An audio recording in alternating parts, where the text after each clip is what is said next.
William Wilson. ¿Qué decir de ella? ¿Qué decir de la torva conciencia, de ese espectro en mi camino? Chamberlaine, Farrónida, permitidme que, por el momento, me llame a mí mismo William Wilson. Esta blanca página no debe ser manchada con mi verdadero nombre. Demasiado ha sido ya objeto del escarnio, del horror, del odio de mi estirpe. Los vientos, indignados, no han esparcido en las regiones más lejanas del globo su incomparable infamia. Oh proscrito, oh tú, el más abandonado de los proscritos. ¿No estás muerto para la tierra? ¿No estás muerto para sus honras, sus flores, sus doradas ambiciones? Entre tus esperanzas y el cielo, ¿no aparece suspendida para siempre una densa, lúgubre, ilimitada nube? No quisiera, aunque me fuese posible, registrar hoy la crónica de estos últimos años de inexpresable desdicha e imperdonable crimen. Esa época, estos años recientes, ha llegado bruscamente al colmo de la depravación, pero ahora solo me interesa señalar el origen de esta última. Por lo regular, los hombres van cayendo gradualmente en la bajeza. En mi caso, la virtud se desprendió bruscamente de mí como si fuera un manto. De una perversidad relativamente trivial, pasé con pasos de gigante a enormidades más grandes que las de un heliogábalo. Permitidme que os relate la ocasión, el acontecimiento que hizo posible esto. La muerte se acerca, y la sombra que la precede proyecta un influjo calmante sobre mi espíritu. Mientras atravieso el oscuro valle, anhelo la simpatía, casi iba a escribir la piedad, de mis semejantes. Me gustaría que creyeran que, en cierta medida, fui esclavo de circunstancias que excedían el dominio humano. Me gustaría que buscaran a favor mío, en los detalles que voy a dar, un pequeño oasis de fatalidad en ese desierto del error. Me gustaría que reconocieran, como no han de dejar de hacerlo, que si alguna vez existieron tentaciones parecidas, jamás un hombre fue tentado así, y jamás cayó así. ¿Será por eso que nunca ha sufrido en esta forma? ¿Verdaderamente, no habré vivido en un sueño? ¿No muero víctima del horror y el misterio de la más extraña de las visiones sublunares? Desciendo de una raza cuyo temperamento imaginativo y fácilmente excitable la destacó en todo tiempo. Desde la más tierna infancia di pruebas de haber heredado plenamente el carácter de la familia. A medida que avanzaba en años, esa modalidad se desarrolló aún más, llegando a ser por muchas razones causa de grave ansiedad para mis amigos y de perjuicios para mí. Crecí gobernándome por mi cuenta, entregado a los caprichos más extravagantes y víctima de las pasiones más incontrolables. Débiles, asaltados por defectos constitucionales análogos a los míos, poco pudieron hacer mis padres para contener las malas tendencias que me distinguían. Algunos menguados esfuerzos de su parte, mal dirigidos, terminaron en rotundos fracasos y, naturalmente, fueron triunfos para mí. Desde entonces mi voz fue ley en nuestra casa. A una edad en la que pocos niños han abandonado los andadores, quedé dueño de mi voluntad y me convertí de hecho en el amo de todas mis acciones. Mis primeros recuerdos de la vida escolar se remontan a una vasta casa isabelina llena de recovecos, en un neblinoso pueblo de Inglaterra, donde se alzaban innumerables árboles gigantescos y nudosos, y donde todas las casas eran antiquísimas. Aquel venerable pueblo era como un lugar de ensueño, propio para la paz del espíritu. Ahora mismo, en mi fantasía, siento la refrescante atmósfera de sus avenidas en sombra, aspiro la fragancia de sus 1000 arbustos, y me estremezco nuevamente, con indefinible delicia, al oír la profunda y hueca voz de la campana de la iglesia, quebrando hora tras hora con su hosco y repentino tañido el silencio de la fusca atmósfera, en la que el calado campanario gótico se sumía y reposaba. Demorarme en los menudos recuerdos de la escuela y sus episodios me proporciona quizá el mayor placer que me es dado alcanzar en estos días. Anegado como estoy por la desgracia, ay, demasiado real. Se me perdonará que busque alivio, aunque sea tan leve como efímero, en la complacencia de unos pocos detalles divagantes. Triviales y hasta ridículos, esos detalles asumen en mi imaginación una relativa importancia, pues se vinculan a un período y a un lugar en los cuales reconozco la presencia de los primeros ambiguos avisos del destino que más tarde habría de envolverme en sus sombras. Dejadme, entonces, recordar. Como he dicho, la casa era antigua y de trazado irregular. Alzábase en un vasto terreno, y un elevado y sólido muro de ladrillos, coronado por una capa de mortero y vidrios rotos, circundaba la propiedad. Esta muralla, semejante a la de una prisión, constituía el límite de nuestro dominio. Más allá de él nuestras miradas solo pasaban 3 veces por semana. La primera, los sábados por la tarde, cuando se nos permitía realizar breves paseos en grupo, acompañados por 2 preceptores, a través de los campos vecinos. Y las otras 2 los domingos, cuando concurríamos en la misma forma a los oficios matinales y vespertinos de la única iglesia del pueblo. El director de la escuela era también el pastor. Con qué asombro y perplejidad lo contemplaba yo desde nuestros alejados bancos, cuando ascendía al púlpito con lento y solemne paso. Este hombre reverente, de rostro sereno y benigno, de vestiduras satinadas que ondulaban clericalmente, de peluca cuidadosamente empolvada, tan rígida y enorme podía ser el mismo que, poco antes, agrio el rostro, manchadas de rapé las ropas, administraba férula en mano las draconianas leyes de la escuela. Oh inmensa paradoja, demasiado monstruosa para tener solución. En un ángulo de la espesa pared rechinaba una puerta aún más espesa. Estaba remachada y asegurada con pasadores de hierro, y coronada de picas de hierro. Qué sensaciones de profundo temor inspiraba. Jamás se abría, salvo para las 3 salidas y retornos mencionados. Por eso, en cada crujido de sus fortísimos goznes, encontrábamos la plenitud del misterio, un mundo de cosas para hacer solemnes observaciones, o para meditar profundamente. El dilatado muro tenía una forma irregular, con muchos espaciosos recesos. 3 o 4 de los más grandes constituían el campo de juegos. Su piso estaba nivelado y cubierto de fina grava. Me acuerdo de que no tenía árboles, ni bancos, ni nada parecido. Quedaba, claro está, en la parte posterior de la casa.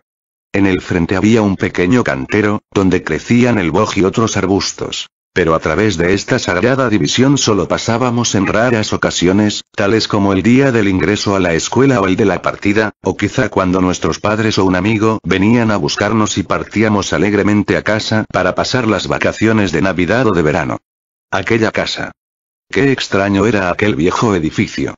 Y para mí, qué palacio de encantamiento. Sus vueltas y revueltas no tenían fin, ni tampoco sus incomprensibles subdivisiones. En un momento dado era difícil saber con certeza en cuál de los 2 pisos se estaba. Entre un cuarto y otro había siempre 3 o 4 escalones que subían o bajaban.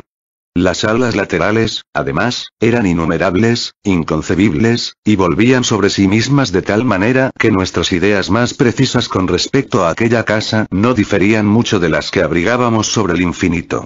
Durante mis 5 años de residencia, jamás pude establecer con precisión en qué remoto lugar hallábanse situados los pequeños dormitorios que correspondían a los 18 o 20 colegiales que seguíamos los cursos. El aula era la habitación más grande de la casa y, no puedo dejar de pensarlo, del mundo entero. Era muy larga, angosta y lúgubremente baja, con ventanas de arco gótico y techo de roble.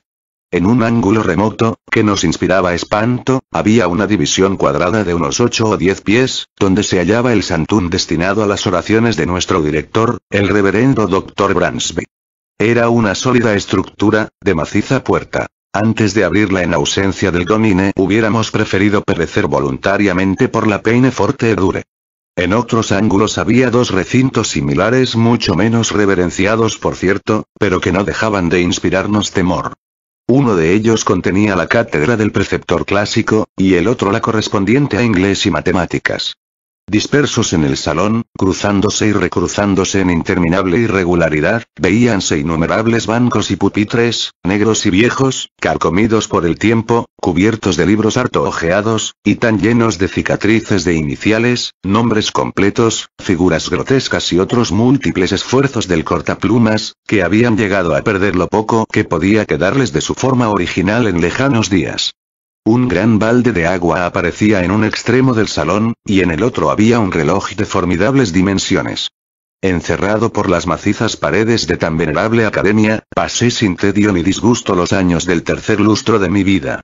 El fecundo cerebro de un niño no necesita de los sucesos del mundo exterior para ocuparlo o divertirlo. Y la monotonía aparentemente lúgubre de la escuela estaba llena de excitaciones más intensas que las que mi juventud extrajo de la lujuria, o mi virilidad del crimen. Sin embargo, debo creer que el comienzo de mi desarrollo mental salió ya de lo común y tuvo incluso mucho de exagerado. En general, los hombres de edad madura no guardan un recuerdo definido de los acontecimientos de la infancia. Todo es como una sombra gris, una remembranza débil e irregular, una evocación indistinta de pequeños placeres y fantasmagóricos dolores. Pero en mi caso no ocurre así.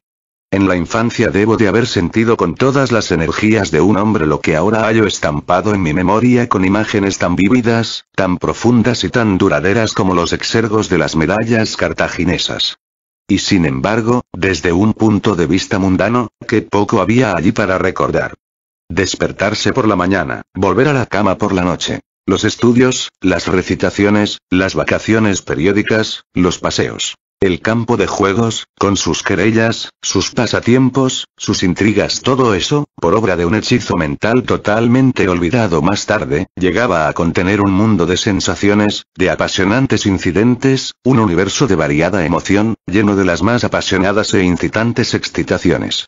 Oh, le bon temps, que ce siècle de fer. El ardor, el entusiasmo y lo imperioso de mi naturaleza no tardaron en destacarme entre mis condiscípulos, y por una suave pero natural gradación fui ganando ascendencia sobre todos los que no me superaban demasiado en edad. Sobre todos, con una sola excepción.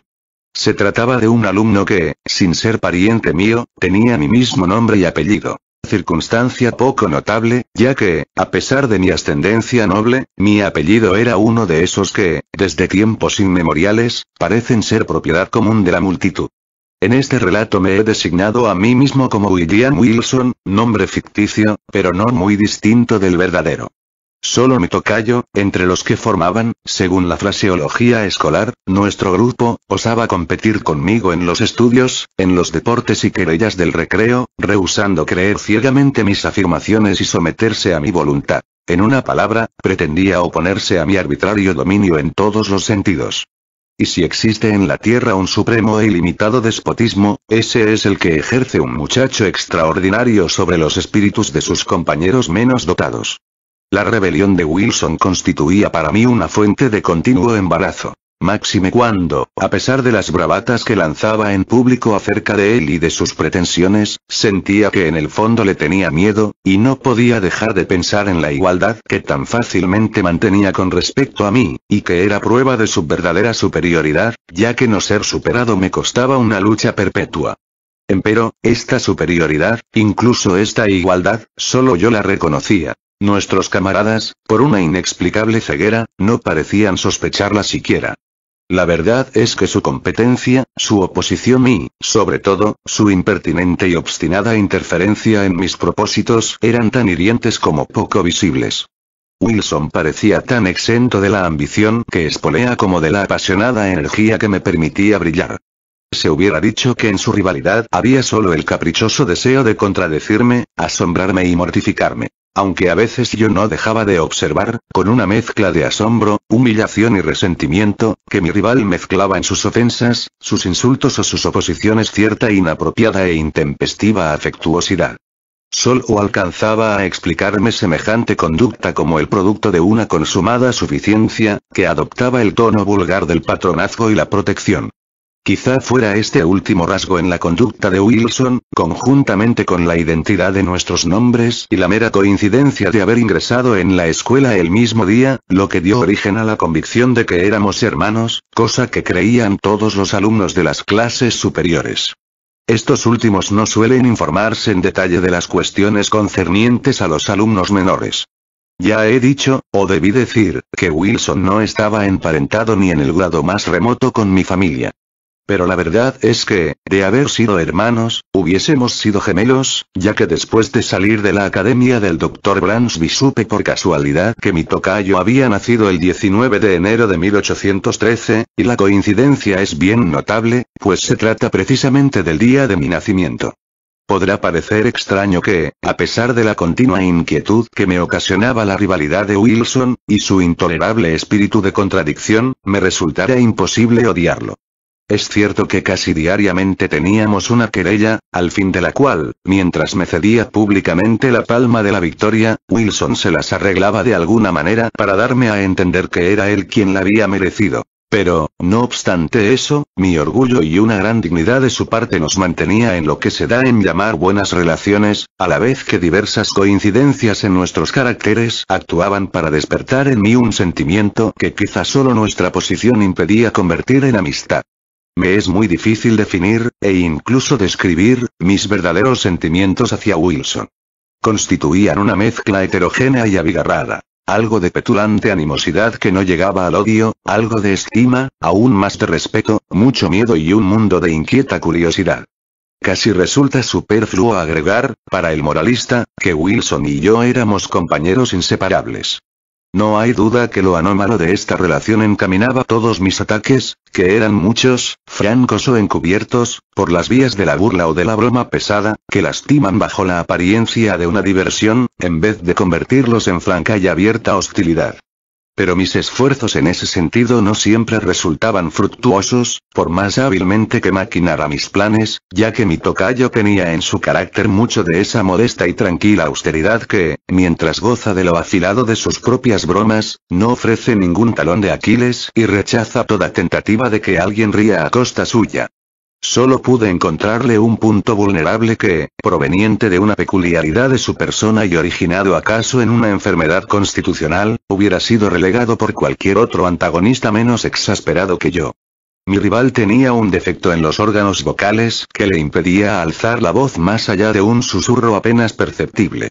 Y yo no dejaba de aprovechar las míseras ventajas que aquel defecto me acordaba. Las represalias de Wilson eran muy variadas, pero una de las formas de su malicia me perturbaba más allá de lo natural. Jamás podré saber cómo su sagacidad llegó a descubrir que una cosa tan insignificante me ofendía. El hecho es que, una vez descubierta, no dejo de insistir en ella. Siempre había yo experimentado aversión hacia mi poco elegante apellido y mi nombre tan común, que era casi plebeyo. Aquellos nombres eran veneno en mi oído, y cuando, el día de mi llegada, un segundo William Wilson ingresó en la academia, lo detesté por llevar ese nombre, y me sentí doblemente disgustado por el hecho de ostentarlo un desconocido que sería causa de una constante repetición, que estaría todo el tiempo en mi presencia y cuyas actividades en la vida ordinaria de la escuela serían con frecuencia confundidas con las mías, por culpa de aquella odiosa coincidencia. Este sentimiento de ultraje así engendrado se fue acentuando con cada circunstancia que revelaba una semejanza, moral o física, entre mi rival y yo. En aquel tiempo no había descubierto el curioso hecho de que éramos de la misma edad, pero comprobé que teníamos la misma estatura, y que incluso nos parecíamos mucho en las facciones y el aspecto físico. También me amargaba que los alumnos de los cursos superiores estuvieran convencidos de que existía un parentesco entre ambos. En una palabra, nada podía perturbarme más, aunque lo disimulaba cuidadosamente, que cualquier alusión a una semejanza intelectual, personal o familiar entre Wilson y yo. Por cierto, nada me permitía suponer, salvo en lo referente a un parentesco, que estas similaridades fueran comentadas o tan solo observadas por nuestros condiscípulos. Que él las observaba en todos sus aspectos, y con tanta claridad como yo, me resultaba evidente. Pero solo a su extraordinaria penetración cabía atribuir el descubrimiento de que esas circunstancias le brindaran un campo tan vasto de ataque. Su réplica, que consistía en perfeccionar una imitación de mi persona, se cumplía tanto en palabras como en acciones, y Wilson desempeñaba admirablemente su papel. Copiar mi modo de vestir no le era difícil. Mis actitudes y mi modo de moverme pasaron a ser suyos sin esfuerzo, y a pesar de su defecto constitucional, ni siquiera mi voz escapó a su imitación. Nunca trataba, claro está, de imitar mis acentos más fuertes, pero la tonalidad general de mi voz se repetía exactamente en la suya, y su extraño susurro llegó a convertirse en el eco mismo de la mía. No me aventuraré a describir hasta qué punto este minucioso retrato, pues no cabía considerarlo una caricatura, llegó a exasperarme. Me quedaba el consuelo de ser el único que reparaba en esa imitación y no tener que soportar más que las sonrisas de complicidad y de misterioso sarcasmo de mi tocayo. Satisfecho de haber provocado en mí el penoso efecto que buscaba, parecía divertirse en secreto del aguijón que me había clavado, desdeñando sistemáticamente el aplauso general que sus astutas maniobras hubieran obtenido fácilmente. Durante muchos meses constituyó un enigma indescifrable para mí el que mis compañeros no advirtieran sus intenciones, comprobaran su cumplimiento y participaran de su mofa. Quizá la gradación de su copia no la hizo tan perceptible. O quizá debía mi seguridad a la maestría de aquel copista que, desdeñando lo literal, que es todo lo que los pobres de entendimiento ven en una pintura, solo ofrecía el espíritu del original para que yo pudiera contemplarlo y atormentarme. He aludido más de una vez al desagradable aire protector que asumía Wilson conmigo, y de sus frecuentes interferencias en los caminos de mi voluntad. Esta interferencia solía adoptar la desagradable forma de un consejo, antes insinuado que ofrecido abiertamente. Yo lo recibía con una repugnancia que los años fueron acentuando.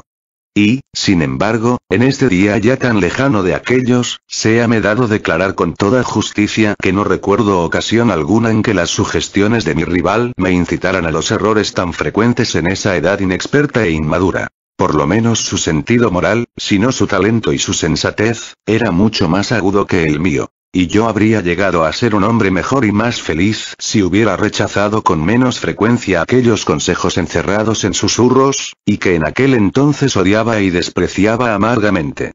Así las cosas, acabé por impacientarme al máximo frente a esa desagradable vigilancia, y lo que consideraba intolerable arrogancia de su parte me fue ofendiendo más y más. He dicho ya que en los primeros años de nuestra vinculación de condiscípulos mis sentimientos hacia Wilson podrían haber derivado fácilmente a la amistad. Pero en los últimos meses de mi residencia en la academia, si bien la impertinencia de su comportamiento había disminuido mucho, mis sentimientos se inclinaron, en proporción análoga, al más profundo odio. En cierta ocasión creo que Wilson lo advirtió, y desde entonces me evitó o fingió evitarme. En esa misma época, si recuerdo bien, tuvimos un violento altercado, durante el cual Wilson perdió la calma en mayor medida que otras veces, actuando y hablando con una franqueza bastante insólita en su carácter. Descubrí en ese momento, o me pareció descubrir, en su acento, en su aire y en su apariencia general algo que empezó por sorprenderme, para llegar a interesarme luego profundamente, ya que traía a mi recuerdo borrosas visiones de la primera infancia. Vehementes, confusos y tumultuosos recuerdos de un tiempo en el que la memoria aún no había nacido. Solo puedo describir la sensación que me oprimía diciendo que me costó rechazar la certidumbre de que había estado vinculado con aquel ser en una época muy lejana, en un momento de un pasado infinitamente remoto.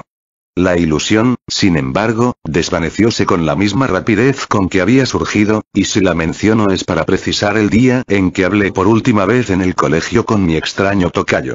La enorme y vieja casa, con sus incontables subdivisiones, tenía varias grandes habitaciones contiguas, donde dormía la mayor parte de los estudiantes.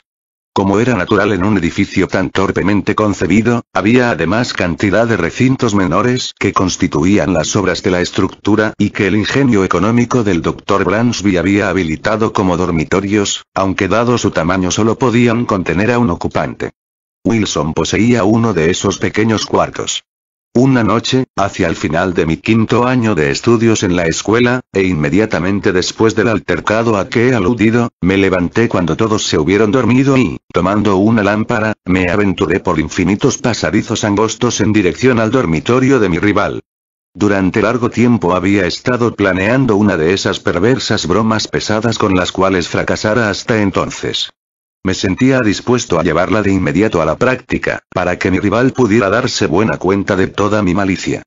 Cuando llegué ante su dormitorio, dejé la lámpara en el suelo, cubriéndola con una pantalla, y entré silenciosamente. Luego de avanzar unos pasos, oí su sereno respirar. Seguro de que estaba durmiendo, volví a tomar la lámpara y me aproximé al lecho. Estaba rodeado de espesas cortinas, que en cumplimiento de mi plan aparté lenta y silenciosamente, hasta que los brillantes rayos cayeron sobre el durmiente, mientras mis ojos se fijaban en el mismo instante en su rostro. Lo miré, y sentí que mi cuerpo se helaba, que un embotamiento me envolvía. Palpitaba mi corazón, temblábanme las rodillas, mientras mi espíritu se sentía presa de un horror sin sentido pero intolerable. Jadeando, bajé la lámpara hasta aproximarla aún más a aquella cara. ¿Eran esos los rasgos de William Wilson? Bien veía que eran los suyos, pero me estremecía como víctima de la calentura al imaginar que no lo eran. Pero, entonces, ¿qué había en ellos para confundirme de esa manera? Lo miré, mientras mi cerebro giraba en multitud de incoherentes pensamientos. No era ese su aspecto, no, así no era él en las activas horas de vigilia. El mismo nombre. La misma figura. El mismo día de ingreso a la academia. Y su obstinada e incomprensible imitación de mi actitud, de mi voz, de mis costumbres, de mi aspecto. Entraba verdaderamente dentro de los límites de la posibilidad humana que esto que ahora veía fuese meramente el resultado de su continua imitación sarcástica. Espantado y temblando cada vez más, apagué la lámpara, salí en silencio del dormitorio y escapé sin perder un momento de la vieja academia, a la que no habría de volver jamás. Luego de un lapso de algunos meses que pasé en casa sumido en una total holgazanería, entré en el colegio de Eton. El breve intervalo había bastado para apagar mi recuerdo de los acontecimientos en la escuela del Dr. Bransby, o por lo menos para cambiar la naturaleza de los sentimientos que aquellos sucesos me inspiraban. La verdad y la tragedia de aquel drama no existían ya. Ahora me era posible dudar del testimonio de mis sentidos. Cada vez que recordaba el episodio me asombraba de los extremos a que puede llegar la credulidad humana, y sonreía al pensar en la extraordinaria imaginación que hereditariamente poseía. Este escepticismo estaba lejos de disminuir con el género de vida que empecé a llevar en Eton. El vórtice de irreflexiva locura en que inmediata y temerariamente me sumergí barrió con todo y no dejó más que la espuma de mis pasadas horas, devorando las impresiones sólidas o serias y dejando en el recuerdo tan solo las trivialidades de mi existencia anterior. No quiero, sin embargo, trazar aquí el derrotero de mi miserable libertinaje, que desafiaba las leyes y eludía la vigilancia del colegio. 3 años de locura se sucedieron sin ningún beneficio, arraigando en mí los vicios y aumentando, de un modo insólito, mi desarrollo corporal. Un día, después de una semana de estúpida disipación, invité a algunos de los estudiantes más disolutos a una orgía secreta en mis habitaciones. Nos reunimos estando ya la noche avanzada, pues nuestro libertinaje habría de prolongarse hasta la mañana. Corría libremente el vino y no faltaban otras seducciones todavía más peligrosas, al punto que la gris alborada apuntaba ya en el oriente cuando nuestras deliberantes extravagancias llegaban a su ápice. Excitado hasta la locura por las cartas y la embriaguez me disponía a proponer un brindis especialmente blasfematorio, cuando la puerta de mi aposento se entreabrió con violencia, a tiempo que resonaba ansiosamente la voz de uno de los criados. Insistía en que una persona me reclamaba con toda urgencia en el vestíbulo. Profundamente excitado por el vino, la inesperada interrupción me alegró en vez de sorprenderme. Salí tambaleándome y en pocos pasos llegué al vestíbulo. No había luz en aquel estrecho lugar, y solo la pálida claridad del alba alcanzaba a abrirse paso por la ventana semicircular. Al poner el pie en el umbral distinguí la figura de un joven de mi edad, vestido con una bata de casimir blanco, cortada conforme a la nueva moda e igual a la que llevaba yo puesta. La débil luz me permitió distinguir todo eso, pero no las facciones del visitante. Al verme, vino precipitadamente a mi encuentro y, tomándome del brazo con un gesto de petulante impaciencia, murmuró en mi oído estas palabras. William Wilson. Mi embriaguez se disipó instantáneamente. Había algo en los modales del desconocido y en el temblor nervioso de su dedo levantado, suspenso entre la luz y mis ojos, que me colmó de indescriptible asombro. Pero no fue esto lo que me conmovió con más violencia, sino la solemne admonición que contenían aquellas sibilantes palabras dichas en voz baja, y, por sobre todo, el carácter, el sonido, el tono de esas pocas, sencillas y familiares sílabas que había susurrado, y que me llegaban con 1000 turbulentos recuerdos de días pasados, golpeando mi alma con el choque de una batería galvánica. Antes de que pudiera recobrar el uso de mis sentidos, el visitante había desaparecido. Aunque este episodio no dejó de afectar vivamente mi desordenada imaginación, bien pronto se disipó su efecto. Durante algunas semanas me ocupé en hacer toda clase de averiguaciones, o me envolví en una nube de morbosas conjeturas. No intenté negarme a mí mismo la identidad del singular personaje que se inmiscuía de tal manera en mis asuntos o me exacerbaba con sus insinuados consejos. ¿Quién era? ¿Qué era ese Wilson? ¿De dónde venía? ¿Qué propósitos abrigaba? Me fue imposible hallar respuesta a estas preguntas. Solo alcancé a averiguar que un súbito accidente acontecido en su familia lo había llevado a marcharse de la academia del Dr. Bransby la misma tarde del día en que emprendí la fuga. Pero bastó poco tiempo para que dejara de pensar en todo esto, ya que mi atención estaba completamente absorbida por los proyectos de mi ingreso en Oxford. No tardé en trasladarme allá, y la irreflexiva vanidad de mis padres me proporcionó una pensión anual que me permitiría abandonarme al lujo que tanto ansiaba mi corazón y rivalizar en despilfarro con los más altivos herederos de los más ricos condados de Gran Bretaña. Estimulado por estas posibilidades de fomentar mis vicios, mi temperamento se manifestó con redoblado ardor, y mancillé las más elementales reglas de decencia con la loca embriaguez de mis licencias. Sería absurdo detenerme en el detalle de mis extravagancias. Baste decir que excedí todos los límites y que, dando nombre a multitud de nuevas locuras, agregué un copioso apéndice al largo catálogo de vicios usuales en aquella universidad, la más disoluta de Europa. Apenas podrá creerse, sin embargo, que por más que hubiera mancillado mi condición de gentilhombre, habría de llegar a familiarizarme con las innobles artes del jugador profesional, y que, convertido en adepto de tan despreciable ciencia, la practicaría como un medio para aumentar todavía más mis enormes rentas a expensas de mis camaradas de carácter más débil. No obstante, esa es la verdad. Lo monstruoso de esta transgresión de todos los sentimientos caballerescos y honorables resultaba la principal, ya que no la única razón de la impunidad con que podía practicarla. ¿Quién, entre mis más depravados camaradas, no hubiera dudado del testimonio de sus sentidos antes de sospechar culpable de semejantes actos al alegre, al franco, al generoso William Wilson, el más noble y liberal compañero de Oxford, cuyas locuras, al decir de sus parásitos, no eran más que locuras de la juventud y la fantasía, cuyos errores solo eran caprichos inimitables, cuyos vicios más negros no pasaban de ligeras y atrevidas extravagancias? Llevaba ya 2 años entregado con todo éxito a estas actividades cuando llegó a la universidad un joven noble, un parvenú llamado Glendinning, a quien los rumores daban por más rico que Herodes Ático, sin que sus riquezas le hubieran costado más que a este. Pronto me di cuenta de que era un simple, y, naturalmente, lo consideré sujeto adecuado para ejercer sobre él mis habilidades. Logré hacerlo jugar conmigo varias veces y, procediendo como todos los taúres, le permití ganar considerables sumas a fin de envolverlo más efectivamente en mis redes. Por fin, maduros mis planes, me encontré con él, decidido a que esta partida fuera decisiva, en las habitaciones de un camarada llamado Preston, que nos conocía íntimamente a ambos, aunque no abrigaba la más remota sospecha de mis intenciones. Para dar a todo esto un mejor color, me había arreglado para que fuéramos 8 o 10 invitados, y me ingenié cuidadosamente a fin de que la invitación a jugar surgiera como por casualidad y que la misma víctima la propusiera. Para abreviar tema tan vil, no omití ninguna de las bajas finezas propias de estos lances, que se repiten de tal manera en todas las ocasiones similares que cabe maravillarse de que todavía existan personas tan tontas como para caer en la trampa. Era ya muy entrada la noche cuando efectué por fin la maniobra que me dejó frente a Glendinning como único antagonista. El juego era mi favorito, el écarté. Interesados por el desarrollo de la partida, los invitados habían abandonado las cartas y se congregaban a nuestro alrededor.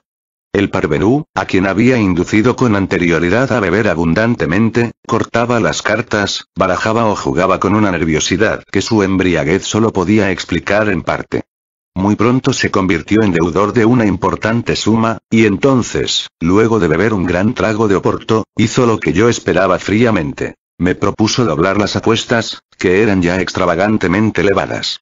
Fingí resistirme, y solo después que mis reiteradas negativas hubieron provocado en él algunas réplicas coléricas, que dieron a mi aquiescencia un carácter destemplado, acepté la propuesta. Como es natural, el resultado demostró hasta qué punto la presa había caído en mis redes. En menos de 1 hora su deuda se había cuadruplicado. Desde hacía un momento, el rostro de Glendinning perdía la rubicundez que el vino le había prestado y me asombró advertir que se cubría de una palidez casi mortal. Si digo que me asombró se debe a que mis averiguaciones anteriores presentaban a mi adversario como inmensamente rico, y, aunque las sumas perdidas eran muy grandes, no podían preocuparlo seriamente y mucho menos perturbarlo en la forma en que lo estaba viendo. La primera idea que se me ocurrió fue que se trataba de los efectos de la bebida. Buscando mantener mi reputación a ojos de los testigos presentes, y no por razones altruistas, me disponía a exigir perentoriamente la suspensión de la partida, cuando algunas frases que escuché a mi alrededor, así como una exclamación desesperada que profirió Glendinning, me dieron a entender que acababa de arruinarlo por completo, en circunstancias que lo llevaban a merecer la piedad de todos, y que deberían haberlo protegido hasta de las tentativas de un demonio. Difícil es decir ahora cuál hubiera sido mi conducta en ese momento. La lamentable condición de mi adversario creaba una atmósfera de penoso embarazo. Hubo un profundo silencio, durante el cual sentí que me ardían las mejillas bajo las miradas de desprecio o de reproche que me lanzaban los menos pervertidos. Confieso incluso que, al producirse una súbita y extraordinaria interrupción, mi pecho se alivió por un breve instante de la intolerable ansiedad que lo oprimía. Las grandes y pesadas puertas de la estancia se abrieron de golpe y de par en par, con un ímpetu tan vigoroso y arrollador que bastó para apagar todas las bujías. La muriente luz nos permitió, sin embargo, ver entrar a un desconocido, un hombre de mi talla, completamente embozado en una capa. La oscuridad era ahora total, y solamente podíamos sentir que aquel hombre estaba entre nosotros. Antes de que nadie pudiera recobrarse del profundo asombro que semejante conducta le había producido, oímos la voz del intruso. Señores, dijo, con una voz tan baja como clara, con un inolvidable susurro que me estremeció hasta la médula de los huesos. Señores, no me excusaré por mi conducta, ya que al obrar así no hago más que cumplir con un deber. Sin duda ignoran ustedes quién es la persona que acaba de ganar una gran suma de dinero a Lord Glendinning. He de proponerles, por tanto, una manera tan expeditiva como concluyente de cerciorarse al respecto. Bastará con que examinen el forro de su puño izquierdo y los pequeños paquetes que encontrarán en los bolsillos de su bata bordada. Mientras hablaba, el silencio era tan profundo que se hubiera oído caer una aguja en el suelo. Dichas esas palabras, partió tan bruscamente como había entrado. ¿Puedo describiré mis sensaciones? ¿Debo decir que sentí todos los horrores del condenado? Poco tiempo me quedó para reflexionar. Varias manos me sujetaron rudamente, mientras se traían nuevas luces. Inmediatamente me registraron. En el forro de mi manga encontraron todas las figuras esenciales en el écarté y, en los bolsillos de mi bata, varios mazos de barajas idénticos a los que empleábamos en nuestras partidas, salvo que las mías eran lo que técnicamente se denomina arrondés. Vale decir que las cartas ganadoras tienen las extremidades ligeramente convexas, mientras las cartas de menor valor son levemente convexas a los lados. En esa forma, el incauto que corta, como es normal, a lo largo del mazo, proporcionará invariablemente una carta ganadora a su antagonista, mientras el taur, que cortará también tomando el mazo por sus lados mayores, descubrirá una carta inferior. Todo estallido de indignación ante semejante descubrimiento me hubiera afectado menos que el silencioso desprecio y la sarcástica compostura con que fue recibido. Señor Wilson, dijo nuestro anfitrión, inclinándose para levantar del suelo una lujosa capa de preciosas pieles, esto es de su pertenencia. Hacía frío y, al salir de mis habitaciones, me había echado la capa sobre mi bata, retirándola luego al llegar a la sala de juego. Supongo que no vale la pena buscar aquí, agregó, mientras observaba los pliegues del abrigo con amarga sonrisa, otras pruebas de su habilidad. Ya hemos tenido bastantes. Descuento que reconocerá la necesidad de abandonar Oxford, y, de todas maneras, de salir inmediatamente de mi habitación. Humillado, envilecido hasta el máximo como lo estaba en ese momento, es probable que hubiera respondido a tan amargo lenguaje con un arrebato de violencia, de no hallarse mi atención completamente concentrada en un hecho por completo extraordinario. La capa que me había puesto para acudir a la reunión era de pieles sumamente raras, a un punto tal que no hablaré de su precio. Su corte, además, nacía de mi invención personal, pues en cuestiones tan frívolas era de un refinamiento absurdo. Por eso, cuando Preston me alcanzó la que acababa de levantar del suelo cerca de la puerta del aposento, vi con asombro lindante en el terror que yo tenía mi propia capa colgada del brazo, donde la había dejado inconscientemente, y que la que me ofrecía era absolutamente igual en todos y cada uno de sus detalles. El extraño personaje que me había desenmascarado estaba envuelto en una capa al entrar, y aparte de mí ningún otro invitado llevaba capa esa noche. Con lo que me quedaba de presencia de ánimo, tomé la que me ofrecía Preston y la puse sobre la mía sin que nadie se diera cuenta. Salí así de las habitaciones, desafiante el rostro, y a la mañana siguiente, antes del alba, empecé un presuroso viaje al continente, perdido en un abismo de espanto y de vergüenza. Huía en vano. Mi aciago destino me persiguió, exultante, mostrándome que su misterioso dominio no había hecho más que empezar. Apenas hube llegado a París, tuve nuevas pruebas del odioso interés que Wilson mostraba en mis asuntos. Corrieron los años, sin que pudiera hallar alivio. El miserable. Con qué inoportuna, con qué espectral solicitud se interpuso en Roma entre mí y mis ambiciones. También en Viena, en Berlín, en Moscú. A decir verdad, ¿dónde no tenía yo amargas razones para maldecirlo de todo corazón? Huí, al fin, de aquella inescrutable tiranía, aterrado como si se tratara de la peste. Huí hasta los confines mismos de la tierra. Y en vano. Una y otra vez, en la más secreta intimidad de mi espíritu, me formulé las preguntas. ¿Quién es? ¿De dónde viene? ¿Qué quiere? Pero las respuestas no llegaban. Minuciosamente estudié las formas, los métodos, los rasgos dominantes de aquella impertinente vigilancia, pero incluso ahí encontré muy poco para fundar una conjetura cualquiera. Cabía advertir, sin embargo, que en las múltiples instancias en que se había cruzado en mi camino en los últimos tiempos, solo lo había hecho para frustrar planes o malograr actos que, de cumplirse, hubieran culminado en una gran maldad. Pobre justificación, sin embargo, para una autoridad asumida tan imperiosamente. Pobre compensación para los derechos de un libre albedrío tan insultantemente estorbado. Me había visto obligado a notar a sí mismo que, en ese largo periodo, durante el cual continuó con su capricho de mostrarse vestido exactamente como yo, lográndolo con milagrosa habilidad, mi atormentador consiguió que no pudiera ver jamás su rostro las muchas veces que se interpuso en el camino de mi voluntad. Cualquiera que fuese Wilson, esto, por lo menos, era el colmo de la afectación y la insensatez.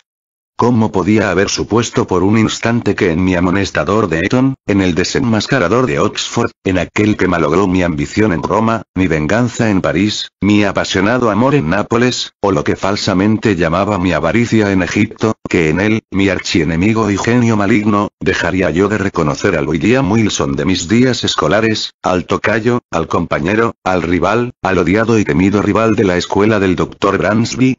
Imposible. Pero apresurémonos a llegar a la última escena del drama. Hasta aquel momento yo me había sometido por completo a su imperiosa dominación. El sentimiento de reverencia con que habitualmente contemplaba el elevado carácter, el majestuoso saber y la ubicuidad y omnipotencia aparentes de Wilson, sumado al terror que ciertos rasgos de su naturaleza y su arrogancia me inspiraban, habían llegado a convencerme de mi total debilidad y desamparo, sugiriéndome una implícita, aunque amargamente resistida sumisión a su arbitraria voluntad. Pero en los últimos tiempos acabé entregándome por completo a la bebida, y su terrible influencia sobre mi temperamento hereditario me hizo impacientarme más y más frente a aquella vigilancia. Empecé a murmurar, a vacilar, a resistir. Y era solo la imaginación la que me inducía a creer que a medida que mi firmeza aumentaba, la de mi atormentador sufría una disminución proporcional. Sea como fuere, una ardiente esperanza empezó a aguijonearme y fomentó en mis más secretos pensamientos la firme y desesperada resolución de no tolerar por más tiempo aquella esclavitud. Era en Roma, durante el carnaval del 18, en un baile de máscaras que ofrecía en su palazzo el duque napolitano di Broglio. Me había dejado arrastrar más que de costumbre por los excesos de la bebida, y la sofocante atmósfera de los atestados salones me irritaba sobremanera. Luchaba además por abrirme paso entre los invitados, cada vez más malhumorado, pues deseaba ansiosamente encontrar, no diré por qué indigna razón, a la alegre y bellísima esposa del anciano y caduco di Broglio. Con una confianza por completo desprovista de escrúpulos, me había hecho saber ella cuál sería su disfraz de aquella noche y, al percibirla a la distancia, me esforzaba por llegar a su lado. Pero en ese momento sentí que una mano se posaba ligeramente en mi hombro, y otra vez escuché al oído aquel profundo, inolvidable, maldito susurro. Arrebatado por un incontenible frenesí de rabia, me volví violentamente hacia el que acababa de interrumpirme y lo aferré por el cuello. Tal como lo había imaginado, su disfraz era exactamente igual al mío. Capa española de terciopelo azul y cinturón rojo, del cual pendía una espada. Una máscara de seda negra ocultaba por completo su rostro. Miserable. Grité con voz enronquecida por la rabia, mientras cada sílaba que pronunciaba parecía atizar mi furia. Miserable impostor. Maldito villano. No me perseguirás, no me perseguirás hasta la muerte. Sígueme, o te atravieso de lado a lado aquí mismo. Y me lancé fuera de la sala de baile, en dirección a una pequeña antecámara contigua, arrastrándolo conmigo. Cuando estuvimos allí, lo rechacé con violencia. Trastabilló, mientras yo cerraba la puerta con un juramento y le ordenaba ponerse en guardia. Vaciló apenas un instante. Luego, con un ligero suspiro, desenvainó la espada sin decir palabra y se aprestó a defenderse. El duelo fue breve. Yo me hallaba en un frenesí de excitación y sentía en mi brazo la energía y la fuerza de toda una multitud.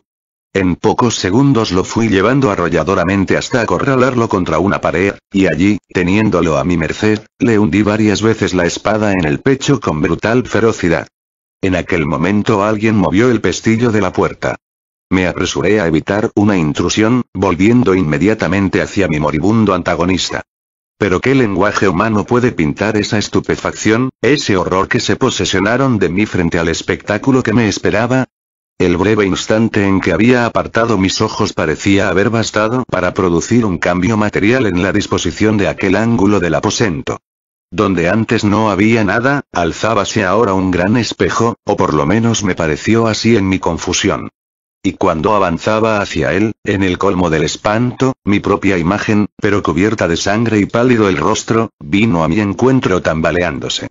Tal me había parecido, lo repito, pero me equivocaba. Era mi antagonista, era Wilson, quien se erguía ante mí agonizante. Su máscara y su capa yacían en el suelo, donde las había arrojado. No había una sola hebra en sus ropas, ni una línea en las definidas y singulares facciones de su rostro, que no fueran las mías, que no coincidieran en la más absoluta identidad. Era Wilson. Pero ya no hablaba con un susurro, y hubiera podido creer que era yo mismo el que hablaba cuando dijo: «Has vencido, y me entrego. Pero también tú estás muerto desde ahora, muerto para el mundo, para el cielo y para la esperanza. En mí existías y al matarme, ve en esta imagen, que es la tuya, cómo te has asesinado a ti mismo.